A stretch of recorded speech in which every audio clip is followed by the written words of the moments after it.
Speak English confidently. Get ahead with a T Spoken English course and achieve more. Learn from the English masters.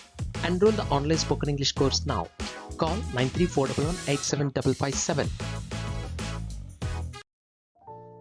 Grammar. Is this word make you afraid of speaking? The question is, the grammar make you afraid of speaking English? Here is an answer. Let's learn the parts of speech and send the fear out. Start speaking confidently. The parts of speech. What does it mean? In traditional English grammar, the parts of speech is a category of words that have similar grammatical properties. Parts of speech tell us how a word is used in the sentence. Sometimes parts of speech are called word classes. Hello, welcome to the English Academy. In this episode, we talk about English grammar. More number of people thought that English has a complex grammar issues, but it's quite simple compared to most of the Indian languages grammar. You have heard about the parts of speech. That is the name of an English grammar family. It consists of verb, noun, pronoun, adjective, adverb, preposition, conjunction, interjection. There are 8 parts of speech. So we named it as a family of English grammar, so that here family in the sense you can see that noun taking a role of a father, and verb mother, pronoun and adjective are 2 sons and they have a daughter, adverb, and pronoun adjective adverb has uncle, preposition and neighbor, conjunction, and maid servant, interjection, like that. To remember these parts of speech, we follow this rule. It's quite simple and quite easy. Verb is taking a role of a mother, as mother has important role in a family. Without mother there won't be any family at all. Like that, without verb there won't be any sentence to construct. So that these parts of speech has been considered as a family. When noun is getting to be repeated in a statements or in the sentences, so the pronoun will be used to replace the noun, and most of the time verb has been modified by the adverb. There are some modifiers to modify the telling word verb. So there are so many things to be learned in this topic, the parts of speech. We have a small introduction about all these parts of speech now.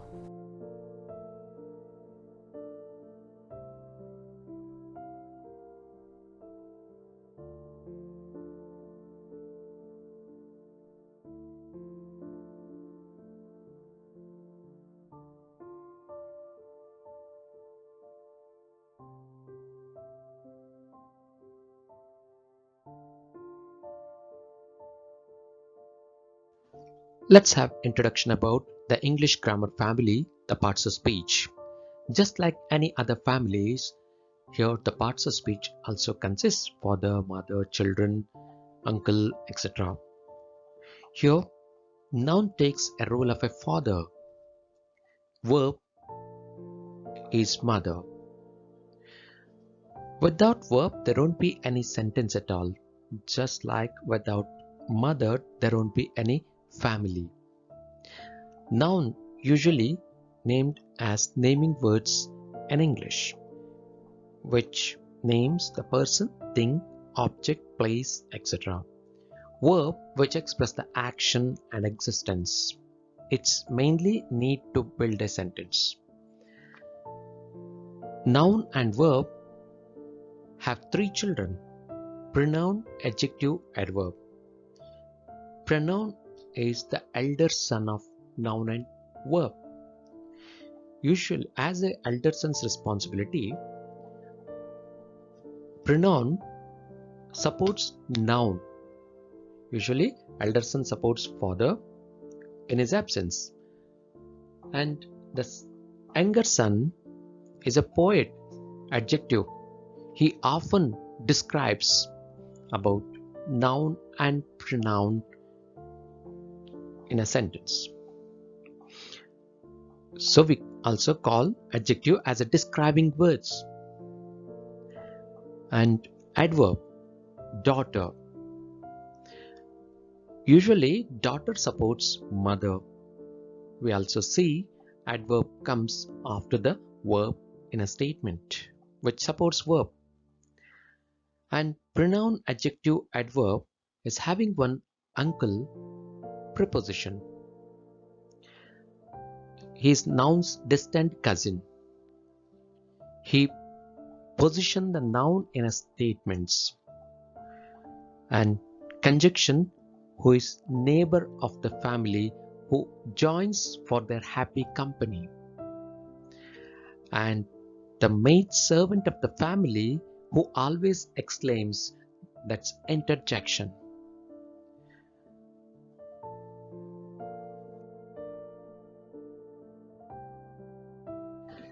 Here is an old children's rhyme for remembering the parts of speech. Let's sing now. Every name is called a noun, as field and fountain, street and town. In place of noun, the pronoun stands, as he and she can clap their hands. The adjective describes thing, as magic wand or bridal ring. The verb means action, something done, to read and write, to jump and run. How things are done, the adverbs tell, as quickly, slowly, badly, well. The preposition shows relations, as in the street or at the station. Conjunctions join in many ways, sentences, words, or phrase and phrase. The interjection cries out, hark, I need an exclamatory mark.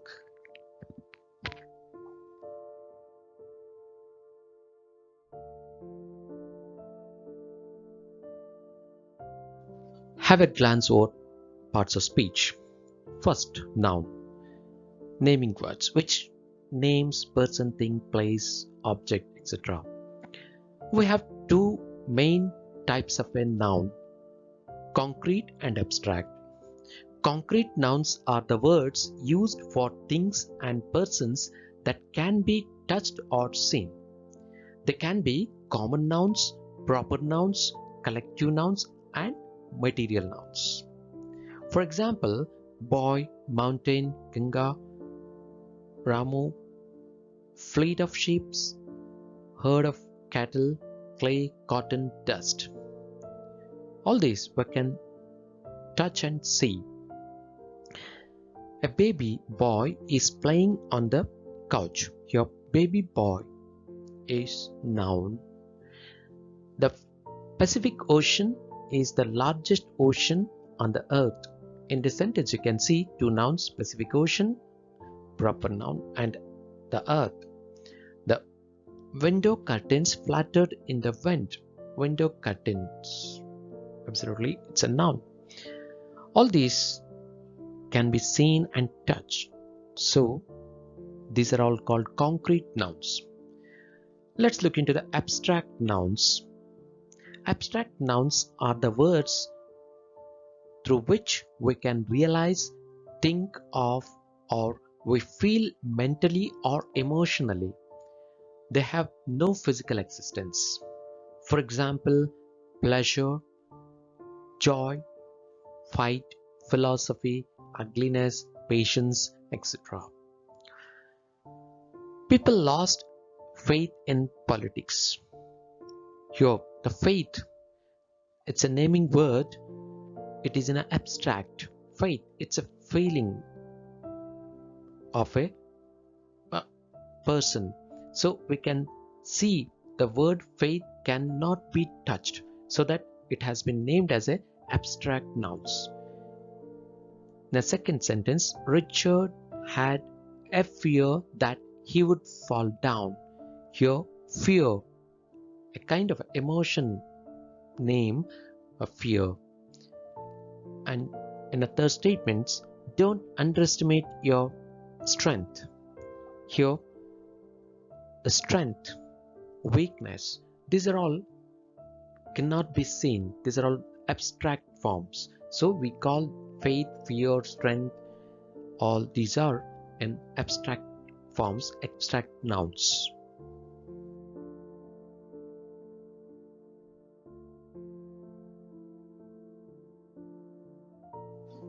Verb. The verb tells something about the subject. It expresses an action, a position, or the state of thing. For example, they did all the work yesterday. Here, did express action. She wrote me a long letter. Wrote, action. He is an advocate. In this sentence, is doesn't show action, it expresses existence. What is he? He is an advocate.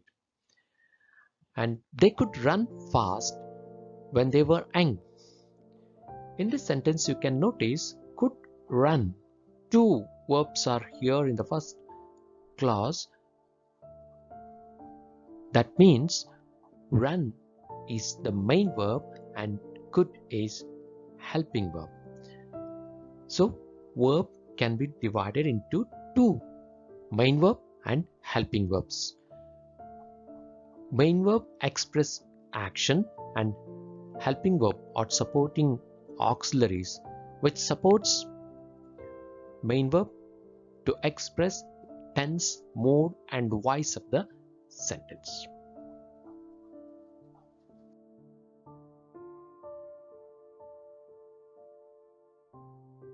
Pronoun. A word that is used instead of a noun or noun phrase. Pronouns are often used to refer to a noun that has already been mentioned. For example, look at Ravi. He is an engineer.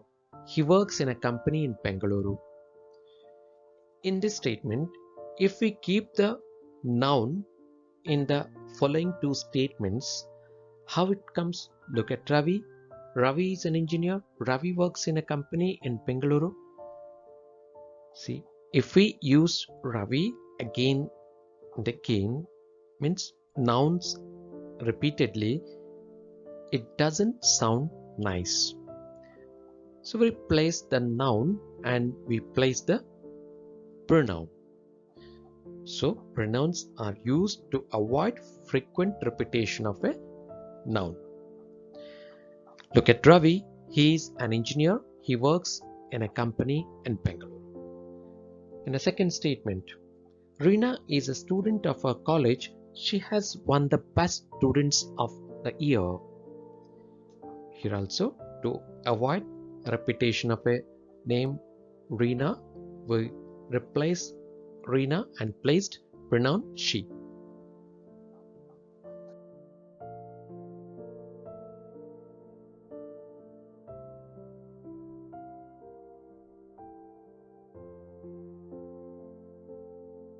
Adjective. A word which describes noun or pronoun is called adjectives. There are two uses of adjectives. We can use them attributively or predicatively. Attributive adjectives describe a noun and are used before the noun they describe. For example, I met a tall, slim, handsome, young Rajput boy at the party. Before the boy, we use all these describing words. Here in a second statement, there was huge building in front of our house. The word huge describes the building we place before the noun, so that we call it as attributive adjective. Predicative adjectives are used after the verbs such as be and perception verbs like seem, look, sound, taste, feel, etc. For example, my new sweater feels so soft. So after the verb we place this so soft adjective, and it's too hot today.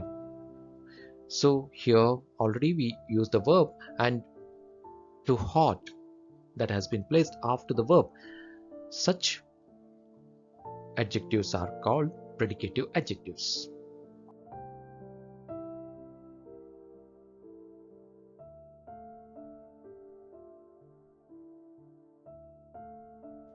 Adverbs. The words that modify a verb, adjectives and another adverb are known as adverbs. For example, the furniture was arranged beautifully. Adverb beautifully modifies the verb arranged. In a second statement, it was a very precious diamond. Here, the precious is adjective. Adverb very modifies adjective precious. In third statement, he gave the reply quite frankly. Here, frankly, adverb. Here, quite modifies the adverb frankly.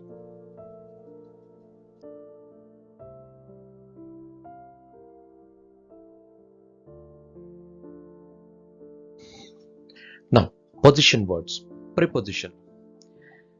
A preposition is a word placed before a noun or pronoun to show its relation with a verb, an adjective, or another noun.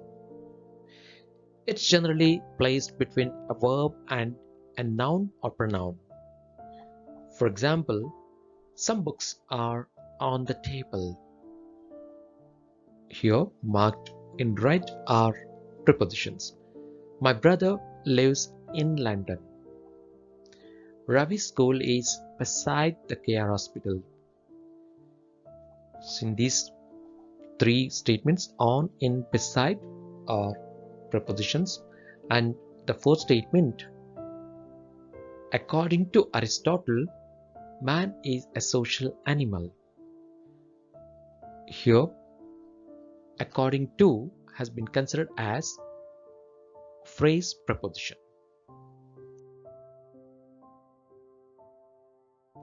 Conjunctions. Conjunctions are the words which join words, clauses, phrases, and sentences. For example, I would like to have a cup of coffee and a biscuit. Here we use the word and connects the two words, coffee and biscuits. As well as telephone, the internet is also available in every room. As well as also. Next, the house is small but quite attractive. Here the conjunction but, and you can have either soup or a starter, either or. I saw both of your brothers running off across the road. Both off.